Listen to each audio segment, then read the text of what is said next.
The Three Tlacuachines. Once upon a time, there was an old Tlacuache mamacita who had 3 little Tlacuachines, and not enough room on her tired, aged body to house them all. Although she had trouble letting them go, she sent them out into the world to seek their fortunes. A world like no other, full of life, yet surrounded by death. Not too hot, not too cold, not too wet, and not too dry.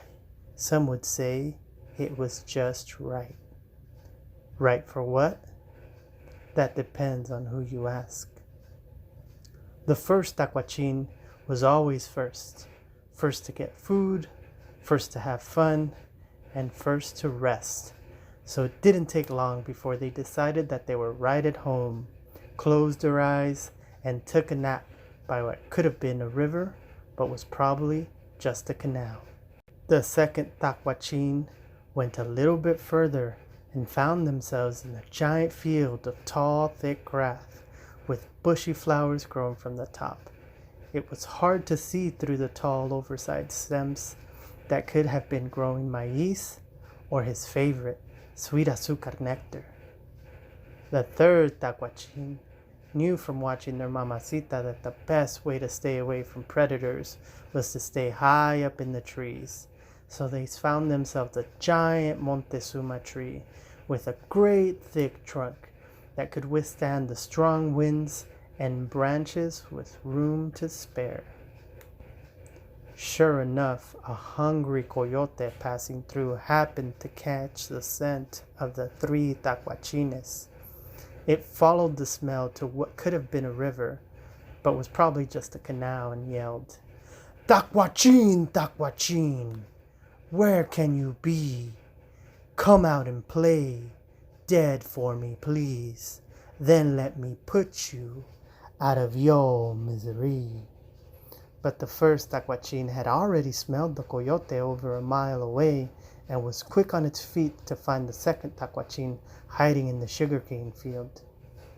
The coyote continued following the scent, put its nose to the ground, and followed the smell to a giant field of tall, thick grass and yelled, "Tlacuachín, Tlacuachín, where can you be? Come out and play dead for me, please. Then let me put you out of your misery." This time, both Tlacuachines did not have enough time to escape. They knew it was going to be hard for the coyote to find them in the giant sugarcane field. The sweet smells of azúcar nectar and the thick stems would interfere, so they did their best to stay still and decided to play dead, a trick they learned from their mamacita. After hours of looking, the coyote grew lost. The faint stench of the Tlacuachín still lived in its nose, but the sun had gone down, and its hunger grew thirst.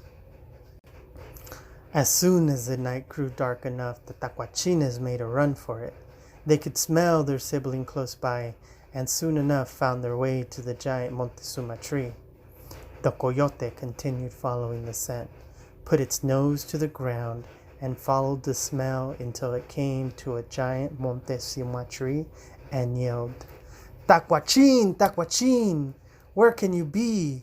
Come out and play dead for me, please. Then let me put you out of your misery." This time, all 3 Tlacuachines knew they were safe up in the giant Montezuma tree. The coyote could see like them in the night, smell like them, but could not climb a tree like them. The coyote danced with rage and swore he would climb the tree if it was the last thing he did. But first he had to quench its hunger that had turned into thirst. The Montezuma tree was close to the raging river known as the Rio Bravo, so the coyote decided to get a quick sip of water before he would make his final attempt to climb the tree. The surface of the water was tranquil. The night was still, just the sounds of chirping crickets. The coyote knew it was dangerous to drink from the river at night, but was left with no choice. His thirst for water would kill them well before the thirst for blood would. With no other choice, The coyote slowly walked down to the edge of the river, leaned in for just a couple sips, just enough to keep them going, when all of a sudden, without warning, a giant splash caught the coyote by surprise. Just like that, a mamacita alligator jumped out of the river, snatched the coyote, and put it out of its misery.